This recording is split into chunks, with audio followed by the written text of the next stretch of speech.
Hello, everyone, and welcome to another Scots Whay Hae podcast. And today I'm joined by John Crosbie, who is the son of one of my favourite writers, Agnes Owens. Hello, John.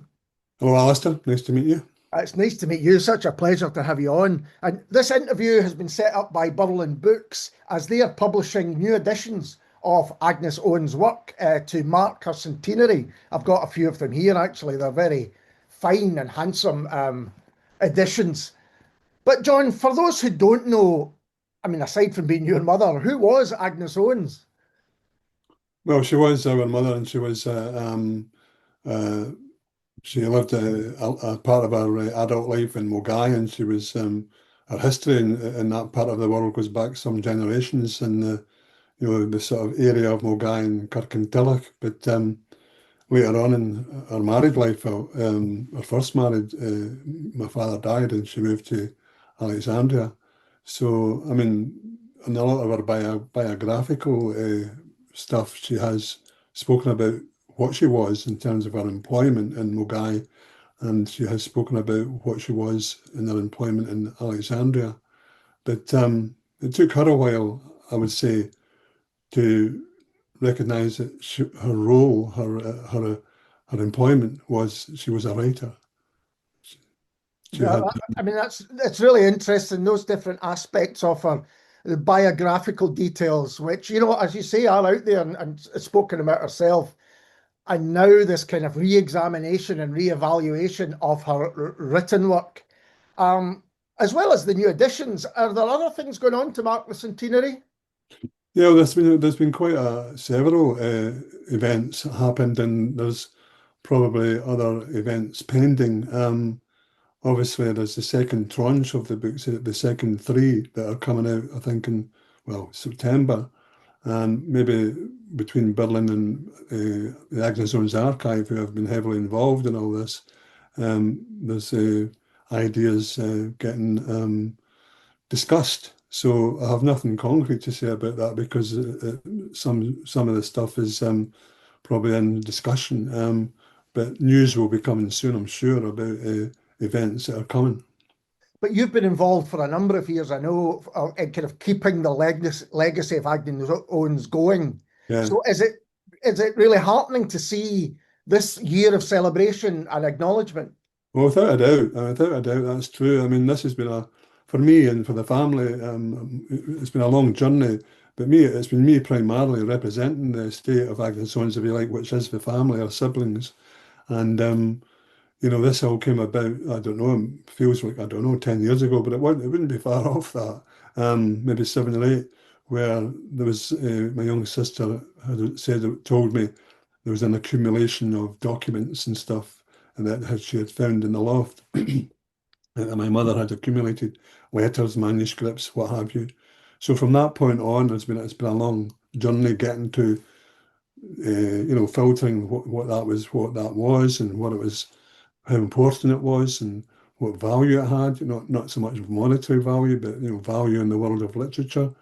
And then when it started with a conversation with Sarah Smith, the author, online and on the Twitter sphere, as it was known then, Yeah. About something like that happening.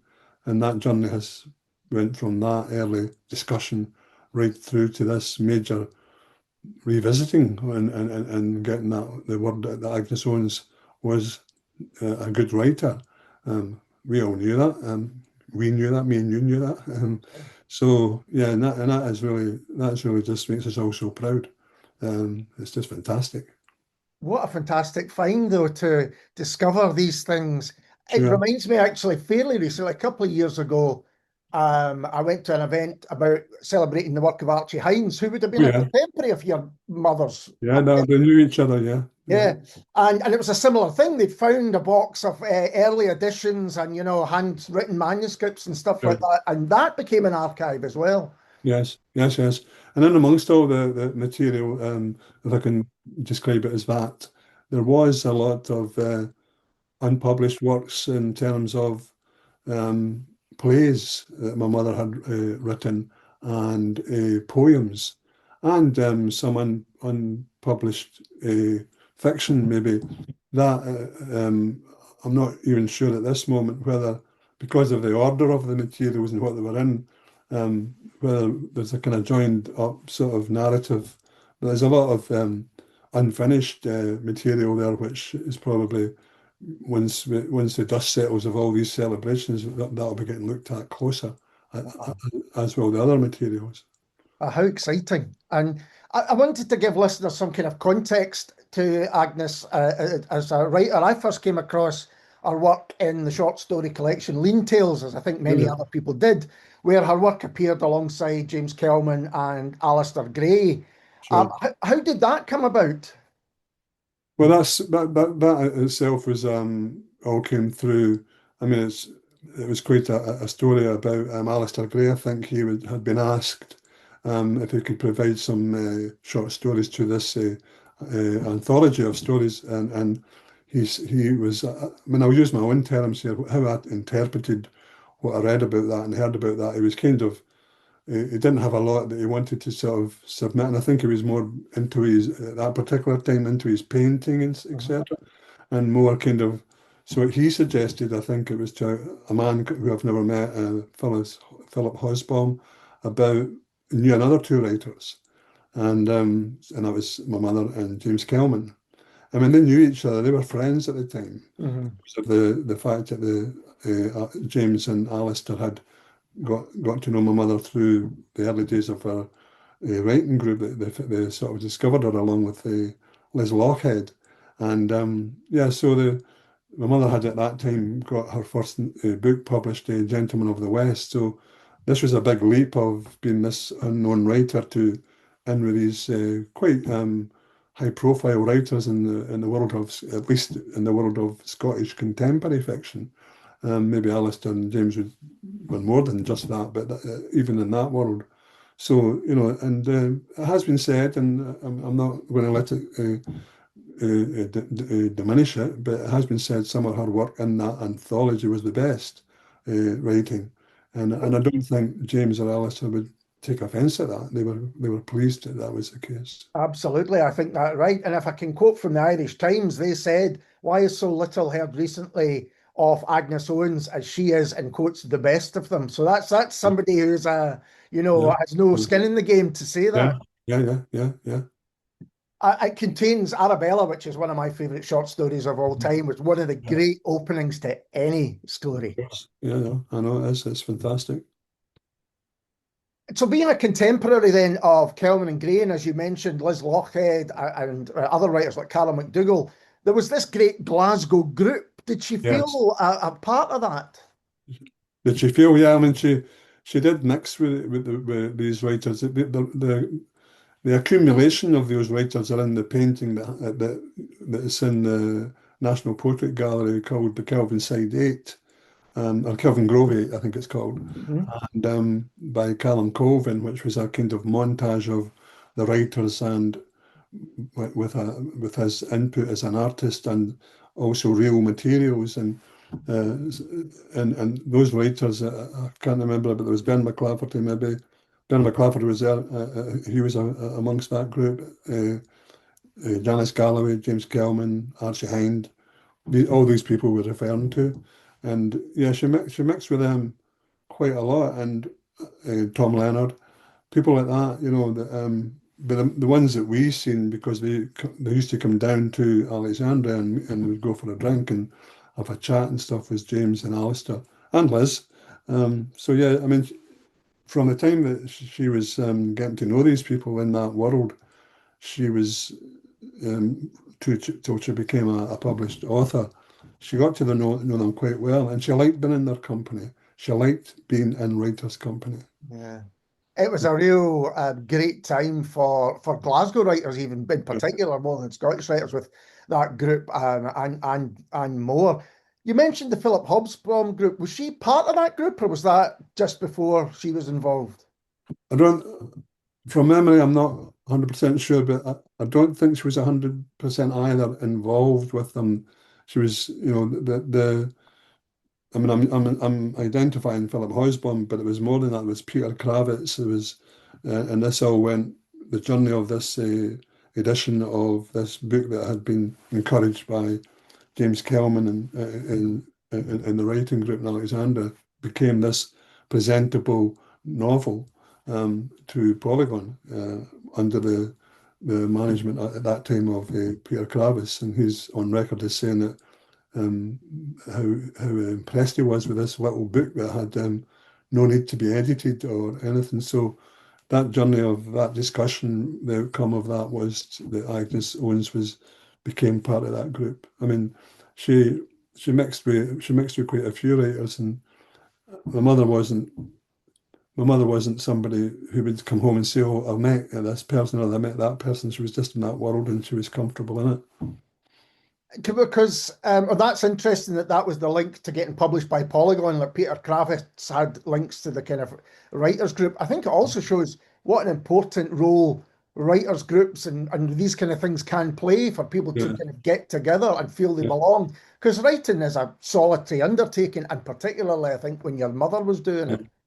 Yeah, I mean, I must just correct myself. I think in my chronological sort of memory, there was a wee bit out of sync. I think Peter Kravis came first with Gentleman of the West, and then the whole body of people who was involved with that were referred to by Alasdair to Philip Honsbaugh.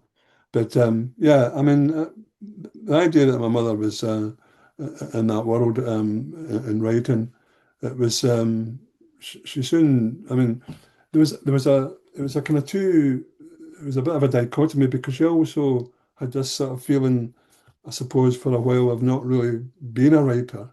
And so maybe she was in the company, she was buoyed up that she was in the company, but maybe outside the company she had that kind of thing that West of Scotland people, Scottish people may have, that kind of imposter syndrome. And yeah, I think it was till later on in life that when she got her compendium or all her books published again by Polygon, she says, "I am a real writer," and she felt that way. I mean, we always thought she was a real writer, the family, you know. I mean, yeah. So Of course, but I think there is something about having the collection on in the shelves that is a kind of justification. Even I did a little bit of work with Alasdair Gray latterly, and he was the same. He wanted his short stories collected. He wanted the plays collected because so he could have them there and almost look at his own work. Yeah, absolutely, yeah, absolutely. And the way they've been presented in these new editions is exciting as well, because although you know the sort of they're just the Alasdair Gray reference about doing some of the covers, any other cover that went before has now been superseded by this Joan Eardley cover, and that itself is fresh and exciting. Yeah, I mean they are beautiful covers, and as you say, each one has a Joan Eardley painting Yes. on the cover, and each one also has a fantastic introduction by other women writers, contemporary women writers as well, which is a lot. I mean, it does strike me that Agnes Owens was always someone who other writers admired. They admired how she wrote and what she achieved. Yeah. Yeah, I mean that's true, and when I have read these new introductions, I'm really I can sense 100% that these writers, the four that have been out on the circuit, if you like, talking about it currently. I haven't seen the next three, obviously, but the current ones, I mean, I can see these writers, these women are all on Agnes Owens' side, and you know, and I feel like I feel energized by that. There has been a lot of writers in the past, and it's common knowledge that a lot of writers have admired Agnes Owens, but somehow that hadn't cut through to sort of wider public, and for many reasons, I would guess. So this idea that these writers, these contemporary current writers who are quite substantial and the depth of what they've written and then how they explain it.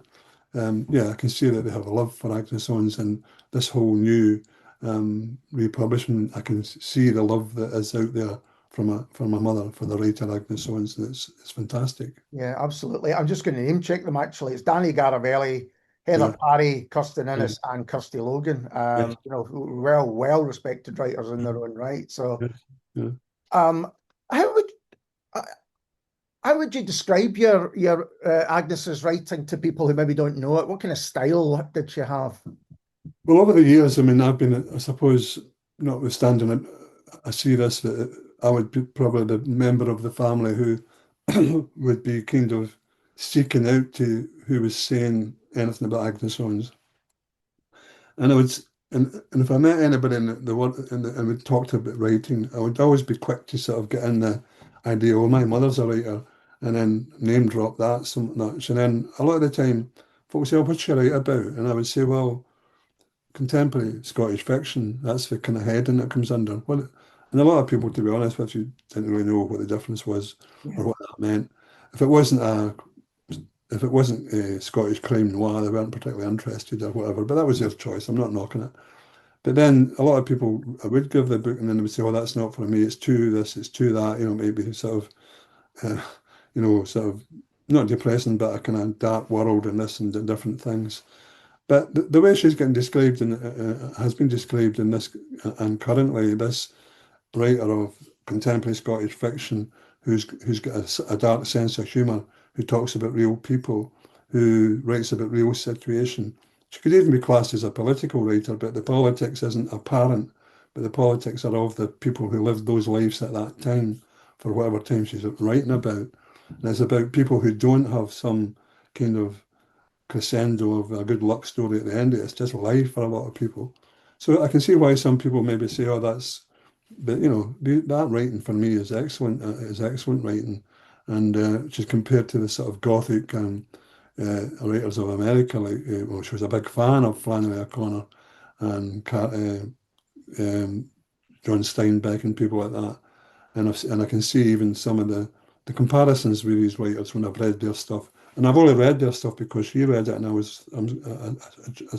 chose to read it so that I would be informed of what kind of writing that they were doing. When I first read my mother's writing, I was a young guy, and some of it was kind of inspired by me, if you like. Some of that's what's said, and I didn't really get how good a writer she was. But now, as somebody who has read a lot myself, I can see that she's a very good writer, and those comparisons are justified. What age were you when you started reading the work, roughly? I was age, as I said, probably that would be 84, so I'd be about 28, 29. Okay. Yeah, yeah. So I didn't really.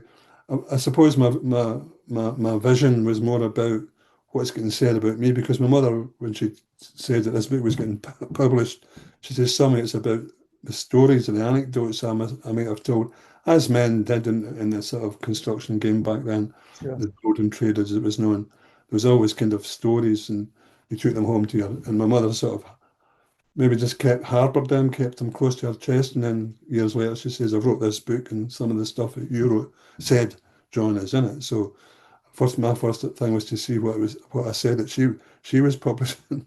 And I maybe didn't want her to, but I was quite chuffed about it all, to tell the truth.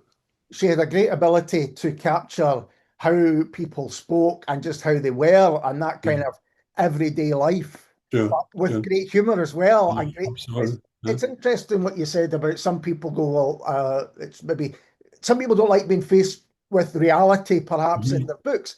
Yeah, I gave my dad, who came from a similar background, a copy of James Kelman, How Late It Was, How Late, and he got about three yeah. pages in and went, "Oh, that's not for me." Well, You yeah, know, I knew those people. I kind of, and I don't want to read about it. And I yeah, think there is a bit of that. yeah. But when it's written as beautifully as these writers that we're talking about have, then it tells Mhm. you something about the life, and that's important. Yes, absolutely. And the thing is about James Kelman and Alasdair Gray, I mean, I think James would maybe smile at this, and Alistair would be too, but they kind of knew. My mother didn't particularly warm to their books because she thought they weren't her style, so she didn't. She knew they were great writers, but she didn't sort of warm to the style of their writing. To probably, like a lot of people, thought Lanark was difficult and stuff. But they all sort of sang from the same hymn sheet when it came to their kind of leanings, and there Yeah, were left leanings and their kind of socialist views, if that's the right term I can use. yeah, Um, so that idea of that kind of writing about people and situations, which, I think the point I'm making is, and maybe I'm repeating myself, is that people in situations which people in life are in, but they accept they're in that situation. There's no there's no sort of get out of jail card for them, but they sort of got on with it, and that's what my mother wrote about, you know. Yeah, no, absolutely. It's incredible style. I'm going to do something I should never do, which is quote myself. But years ago, I wrote about bad attitudes, Oh and then yeah, I was looking back at it before we spoke today, and I said, "No word is wasted." And this allows the reader direct access to the characters' thoughts and deeds. You're right there with them, and I think she had that ability to that's really get exactly into them. that's exactly right. That's exactly what I was trying to say. Yeah. Yeah, they're astonishing. Look, can you think of another writer that you might compare her to? Uh, well, there's a lot of writers, I suppose. Um, I mean, in contemporary Scottish fiction terms, there's a lot of writers, but I don't think there's a lot that I can say is exactly there's a very close comparison. I have met a lot of women, female writers in that world in the Scottish contemporary fiction through this, even in other times. But and there's since this all started, this kind of crescendo of raising Agnes Owens up. There's been a lot of writers who say, "Oh, I've loved her since I was a young student or a young woman and stuff," who have become writers themselves. So she's inspired people, you know. And my mother was never somebody who thought she was inspiring anybody. She never seen herself as that. She had a humility about her that was natural, that she didn't sort of think that way. But if she, and I used to say to her, I mean, even back when she was still with us, and I would say, you know, you've got a big audience out there you probably don't know about because of the internet, and there's a lot of stuff on the internet, you know, as we were calling it then. Yeah. She didn't really particularly warm to anything to do with that kind of. She thought the internet was. She thought the internet was evil. I mean, that's what she said, and she's. She might be right. In these days, she's not far wrong. But the point, like, and that was just a kind of. I just thought at the time. I says, well, I'll download these articles and all these different writers who are and people who are writing about you because, you know, it's like that thing. If there's 10 people in the room and one person says you're not very good, you forget about the other 9 people who says you were great, and that's what my mother's kind of thing was like sometimes, I suppose. So I would get her this stuff, and she'd be quite chuffed to see this, but she was never really aware. But in terms of other writers that she's like, I suppose there's a few writers coming through now that a lot of that style where you're left as the reader to sort of put the missing pieces in yourself without getting dragged down a lot of cul-de-sacs of detail or description or, you know, maybe too much dialogue. Yeah. There's that you can see that in a lot of writers that are around, you know. The opposite is true as well. You can see a lot of writers who don't have that skill. You mentioned some American writers that she was a fan of, and when I used to read her work, I used to think actually of Hemingway and that idea of Yeah, short, sharp sentences that really just convey the message almost straight to you, as if yeah, you've been spoken to, not kind yeah, of yeah, no showing off. yes, exactly. And that kind of staccato that Hemingway was famous for is, you know, something that has been said by others. And I probably could count it in one hand, but it was enough that it was noticed, and then you're saying the same. Yeah. That's right. And in fact, I was actually reading something, if I may say so. I was reading something of hers because I'm going through these unpublished plays and I'm trying to sort of get them in some kind of fashion. But one of the characters in a play that she's got set in Scotland is called Hemingway. So she must have had the idea that Hemingway would have been important to my mother. She loved his stuff as well. Yeah. Yeah. So the common belief is that Agnes and her work has been overlooked, which I think is a fair thing to say. But why do you think that is? Yeah, I think. Well, you know, there's a famous anecdote, but I'll refer to that in a second. But there's this idea that she, I mean, in this kind of when I was younger, I would go around and if bookshops didn't have, she didn't, I suppose it's more of a thing these days, the idea we use social platforms to promote herself.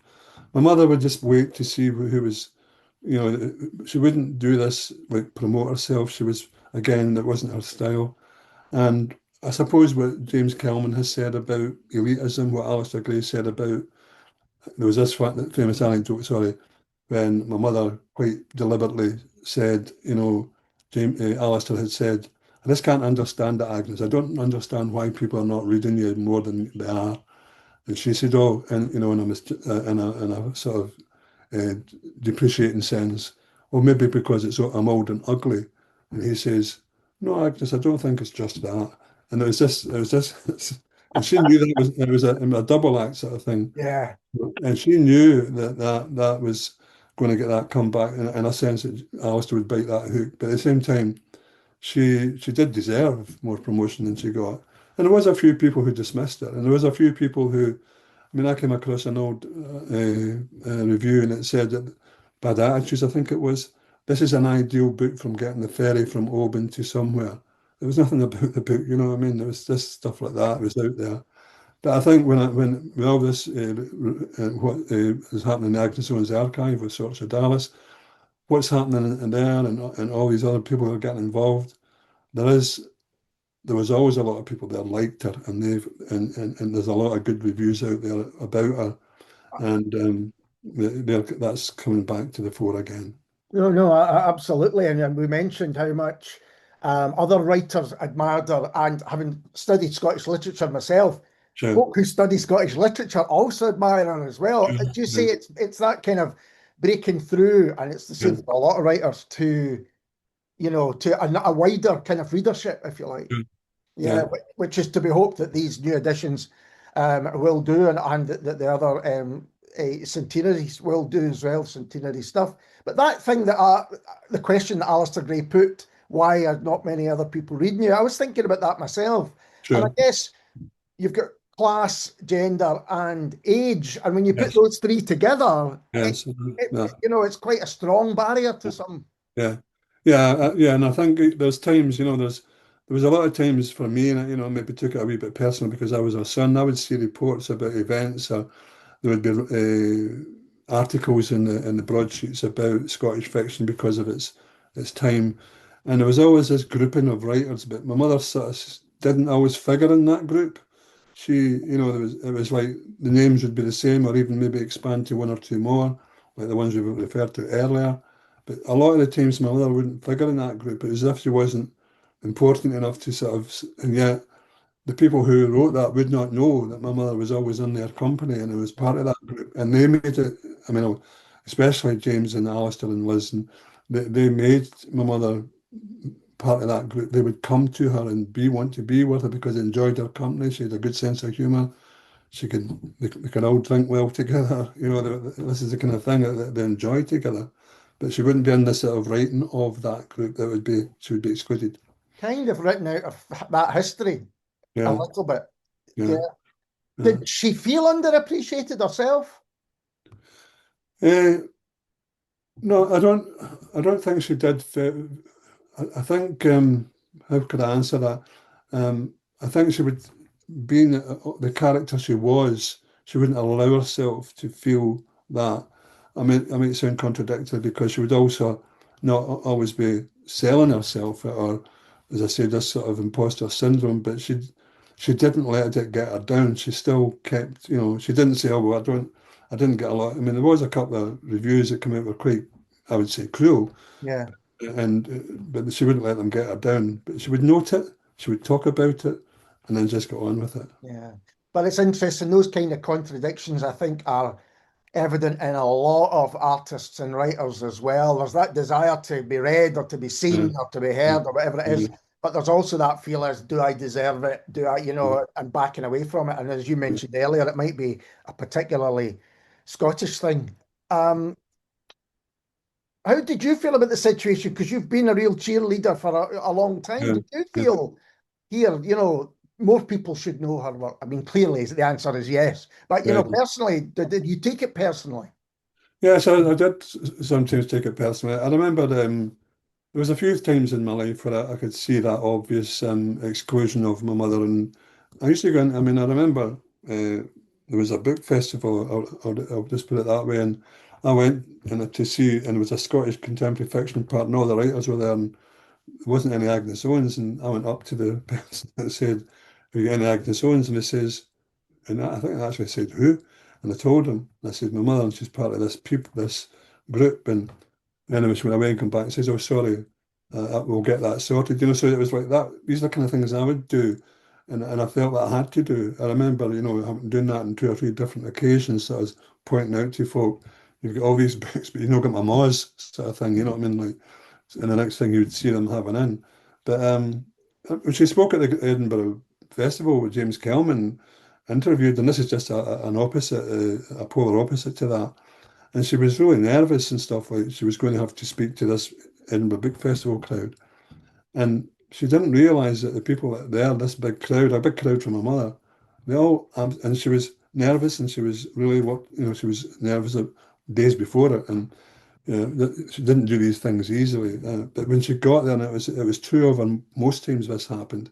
She was funny, she was lucid, she could communicate, she could read a story, and folk loved her. You know what I mean? And she also had this kind of she just didn't know that a lot of that at the time that these audiences were going to be, it was going to be such a good event for her, if you like, a good time. And but she didn't. It wouldn't make her say, "Oh, I can't wait for the next one," because she would just be keep the ball low about all that stuff. Yeah, yeah. Never get kind of above. Is that what that kind of idea that Yeah, yeah.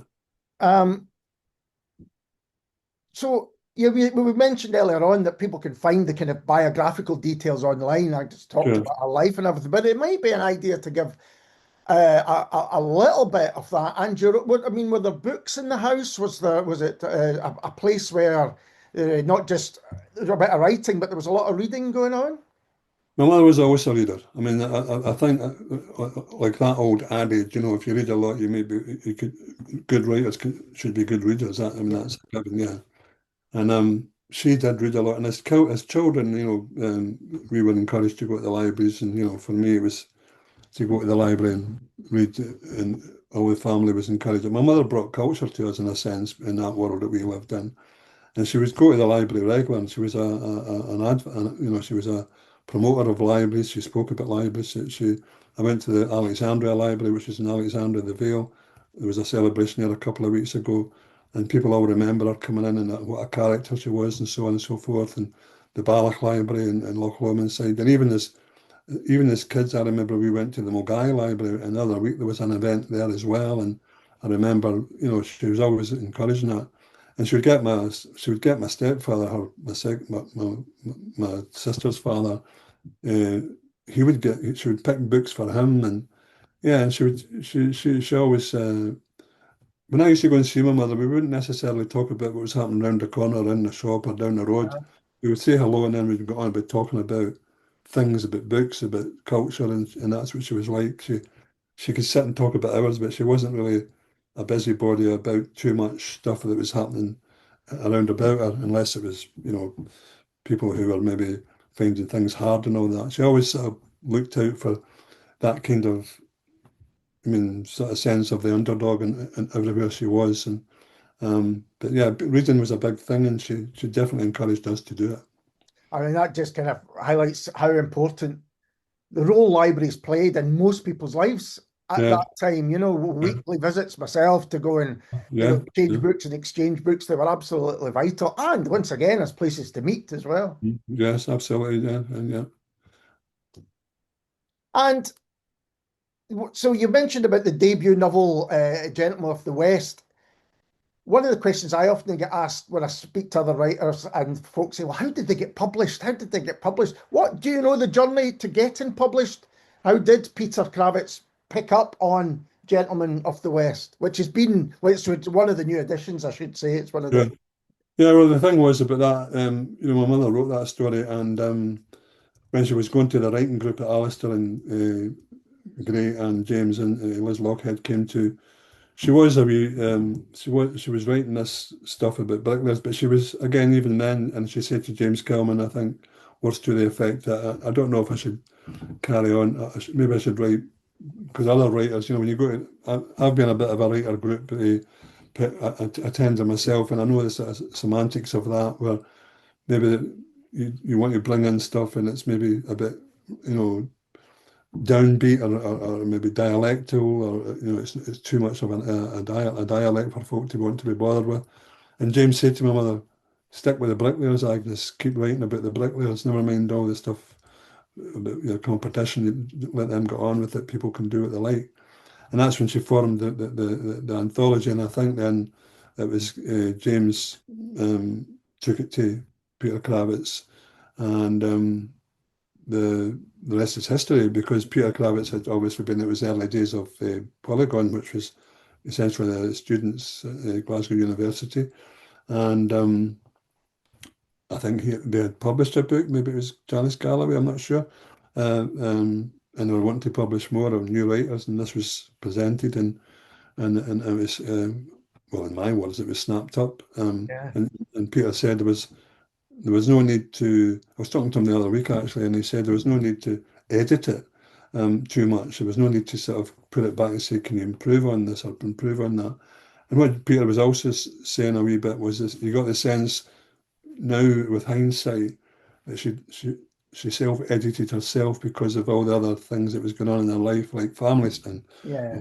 children coming and going. My mother would write up the stairs when she was writing, and we were in a flat, and I think she went into one of the bedrooms, and then in the second house, she would write up the stairs and all that. But this time, my sisters, us, that we've all got grandkids, and we're all coming in and coming out, and we're shouting up, "Mum, that's us here."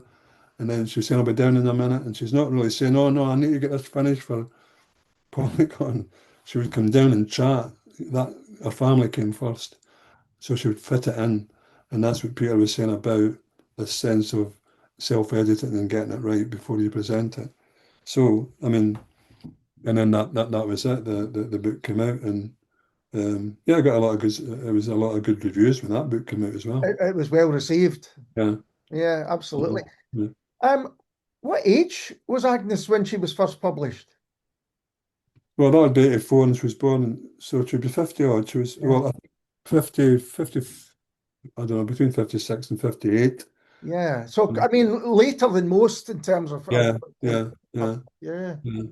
Yes, I mean, she was, I mean, that's sometimes when I revisit all this, well, like when I did over the last few years, I get a thing, I thought the timelines is not what I thought. And so it must have been the late 70s she was going to that writing group. But she did write I was back. going to ask. Yeah, she'd been writing for a while. Yeah, she had wrote a story when she was probably in the late 1950s, and it was published in the early 60s, I think. And I remember it was called A Hopeless Case, and it was under the name Agnes Crosbie, and it was published, she says, in the Scotsman. And I've tried to find that original paper through the newspaper archives, and can't find it. But yeah, so then there was kind of tragedy. My father died, and we were all young, and she got married again.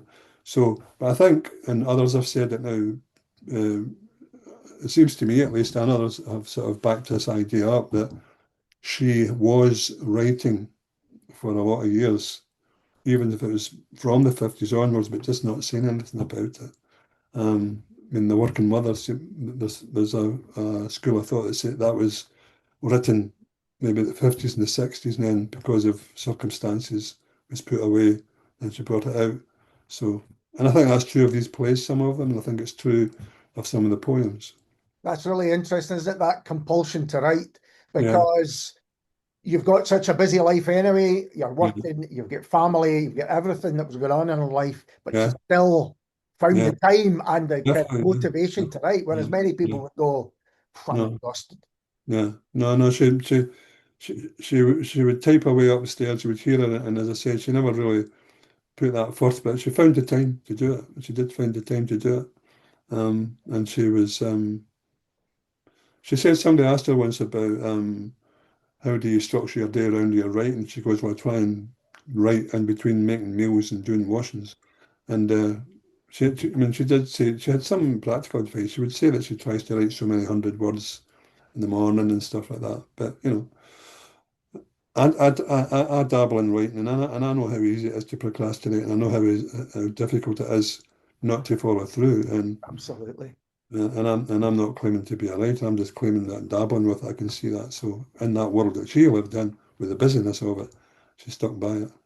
But interesting what you said about writers' groups, and you've been in a few, and I've been in a few over the years, and sometimes the importance of having a bit of input and a bit of feedback. James Kelman saying stick with the bricklayers is Yeah, a really kind of important thing. yeah, I can remember going to a writers group and there was someone who came every week, and one week we were asked to write something completely different. yeah, And it was about her growing up in Ireland, and it was just this incredible story. I mean, yeah, all that stuff. This is the story. This yeah, is the one that people would like to hear. But yes, yes. sometimes you can't see that, I think. I know, absolutely, I know. And it's Alistair, my mother used to always quote Alistair and say, Alistair just says, write about what you know about, and it's a cliche, but that's what he said to her, you know what I mean? So that's what you did. And this centenary celebration, we've talked about the editions. We've got the Agnes Owens Archive, which is now up and running and everything. And it does feel that Agnes, or do you feel that Agnes is getting the recognition that she always deserved? Yes, I do, 100%. And, there's archives also in the National Library of Scotland. In the National Library of Scotland, I guess, just because of the way things were, that they got some of the archives, the Agnes Jones archives got some of the archives. And the interest in welcoming these archives, it took me by surprise because I didn't think, it amounted to much and stuff like that. And where we are now with the republishing of the books, with the people that's involved, with the authors that's interested in getting involved, yeah, I'm very much, um, I'm not overwhelmed because I've been involved myself, but when you see it, I mean, when I go to these events and I see the interest, it can be quite overwhelming, Yeah, emotionally and stuff like that, and I'm proud. Somebody asked me recently, what would your mother think about all this? And my answer to that was, she'd probably say, what the hell are you doing, John? I mean, well, I was going to ask, if it was bittersweet at all that your mother's not here to kind of see all this, but it does yeah, sound as if she might go, ah, the fuss of it. Don't yeah, give me such a fuss. yeah. Well, I I don't think, I mean, I did say to her once, maybe in a sort of throwaway manner, that I would like to attempt to write a biography. And what did I know about writing a biography? But anyway, she says, well, I says, what do you think of that? Is that okay with you? And she goes, no, not really. She goes, you can write it when I'm dead. So, but and I'm attempting to do something, but I'm not making any Yeah, big statements about that. But I'm trying to collate some kind of thing because I met two writers, I'll not name them, who have wrote biographies, and they kind of are mentoring me in a sense to sort of direct me, and we'll see how that goes. yeah. Um, I'm Well, that'd be enjoying, amazing because it's an amazing story yeah. behind the stories. Yeah, well, maybe somebody better at it than me might do it first. If they do, fair enough. But I think I've always thought my mother's story. She represents. I'm not saying it because she was an individual alone in the world of her life. Her life is, we're not unique in this world, and we all go through the same things. And the stuff my mother went through, lots of people did it. But as an inspiration to people who have families who have struggling, to say, yeah, I can write. If I can do it that woman does and write, I might get somewhere because of look what happened to her. Yeah. So yeah, that's the way I see it. I mean, I think that's right. It's almost, I think it's a writer who, when other people discover her work, go, I can recognize these people, these places, which Yeah, still rarely appear yeah, in books. And then, therefore, that kind of gives me a sure. legitimacy to do the same. Yeah, I know. Do you have a favourite book or story of your Oh, mum?